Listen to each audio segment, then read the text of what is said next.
हम ये समझते हैं कि जो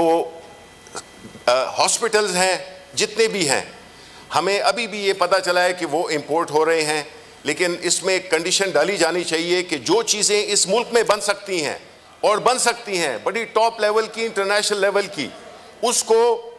आप एक सेकंड ज़रा जी वो है कि हमें उनको प्रेफरेंस देनी चाहिए। और जो मिनिस्ट्री ऑफ डिफेंस प्रोडक्शन है, हम उनसे यही रिक्वेस्ट करते हैं कि वो इसके लिए एक प्रॉपर मैकेनिज्म बनाए जिससे कि सब कुछ तैयार है,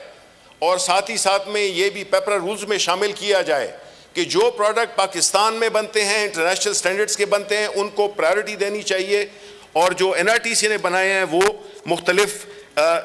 कुछ हॉस्पिटल्स में ये जा रहे हैं जिसमें कि जिसकी तफसील भी मेरा ख्याल है कि आपको दी गई है। मैं ये अच्छा, इंजीनियरिंग, जहाँ तक मिनिस्ट्री ऑफ साइंस और टेक्नोलॉजी का ताल्लुक है,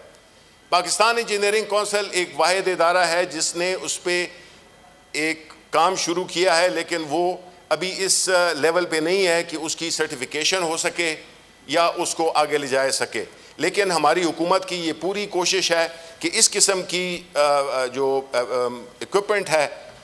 उसको हमें लोकली मैन्युफैक्चर, और हमारे इन मिनिस्ट्री ऑफ डिफेंस प्रोडक्शन ने ये साबित किया है कि वो दे रोज अप टू द चैलेंज और उन्होंने ये वेंटिलेटर्स बनाए।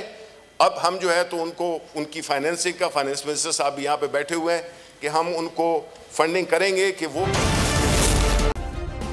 सब्सक्राइब करें और बेल दबाएं ताकि कोई खबर रह न जाए।